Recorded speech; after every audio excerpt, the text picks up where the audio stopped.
Selanjutnya dari meja putih, pesan Sultan untuk Bujang. Di sudut simpang yang tenang, berdirilah sebuah tempat berkumpul yang hangat bernama Lapo Meja Putih Sayo.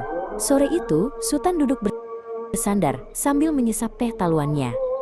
Di depannya, Bujang, seorang remaja yang penuh rasa ingin tahu, mendengarkan dengan saksama. "Jang, tahu kau mengapa Pauh ini disebut kota bertuah?" tanya Sultan dengan nada berat namun lembut.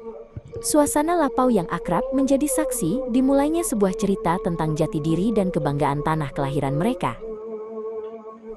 Sultan menunjuk ke arah timur, ke arah Indarung, di mana asap tipis mengepul dari pabrik PT Semen Padang. "Lihatlah ke sana, Jang. Di sanalah monumen industri tertua di negeri ini tegak berdiri. PT Semen Padang bukan sekadar pabrik, tapi rumah bagi para pemikir dan pemimpin nasional. Dari tangan-tangan anak negeri di sini, dibangunlah jembatan, gedung, dan monumen di seluruh Nusantara. Itulah bakti kita untuk kebangsaan, memberikan fondasi yang kokoh bagi Indonesia dari tanah Pauh."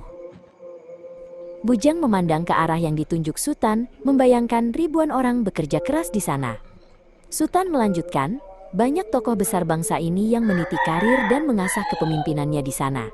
Mereka membawa nilai keumatan, kejujuran, dan kerja keras ke kancah nasional. Pabrik itu adalah sekolah kehidupan, tempat keringat berubah menjadi kemajuan bagi umat dan negara. Kita harus bangga, karena dari tanah yang kita pijak ini, pembangunan Indonesia bermula."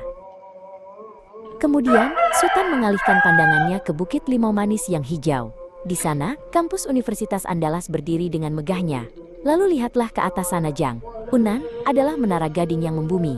Di sanalah gudangnya cendekiawan.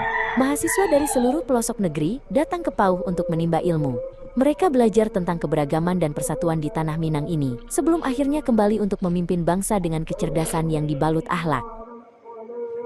Bujang tersenyum, membayangkan dirinya suatu hari nanti berjalan di antara koridor kampus itu.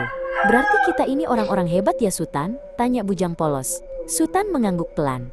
"Hebat bukan karena nama, Jang, tapi karena manfaat. Di Unan, nilai-nilai kebangsaan dirajut melalui diskusi dan riset. Mereka mencetak pemimpin yang punya hati nurani, yang tahu bahwa ilmu setinggi langit tak ada gunanya jika tak memberi manfaat bagi umat di bumi. Jangan lupa pula akan Balai Besar Pendidikan dan Pelatihan Kesejahteraan Sosial, BBPPKS, atau yang sering kita sebut BBS, sambung Sultan. Di sana, nilai kemanusiaan dijunjung tinggi. Orang-orang belajar bagaimana melayani masyarakat yang membutuhkan. Ini adalah wujud nyata dari nilai keumatan kita, peduli pada sesama, membantu yang lemah, dan memastikan tidak ada saudara kita yang tertinggal dalam pembangunan nasional." Namun, nada suara Sultan berubah menjadi sedikit parau. Ia teringat akan masa-masa sulit saat bencana alam Galodo dan banjir menghantam Pauh. Kota bertuah ini juga pernah diuji, Jang. Air bah datang menghanyutkan apa yang ada di depannya. Saat itu, alam mengingatkan kita akan kuasa Tuhan. Itulah saat di mana nilai keumatan kita benar-benar diuji. Apakah kita akan abai atau kita akan saling menjaga? Tapi lihatlah apa yang terjadi, Sultan tersenyum bangga. Saat bencana itu, tak ada lagi sekat antara kita. Semua bahu-membahu. Orang Semen Padang turun, mahasiswa Unan terjun ke lapangan, dan BBS menjadi pusat bantuan. Itulah puncak dari nilai kebangsaan, persatuan dalam penderitaan. Kita bangkit bersama, membersihkan lumpur, dan membangun kembali rumah-rumah yang hancur. Disitulah keberuntungan kita yang sebenarnya, yaitu kekompakan hati. Sultan meletakkan tangannya di bahu Bujang. "Jang, Pauh bukan sekadar nama tempat di peta. Pauh adalah kawah candra di muka. Di sini ada industri, ada ilmu pengetahuan, ada misi sosial, dan ada ketangguhan menghadapi cobaan. Jadilah bagian dari sejarah itu. Jaga nilai-nilai keumatan dengan tetap taat pada agama, dan jaga nilai kebangsaan dengan mencintai tanah airmu sepenuh hati. Itulah arti menjadi anak Pauh yang bertuah." Matahari mulai terbenam di ufuk barat, membiaskan warna jingga di atas meja putih Sayo.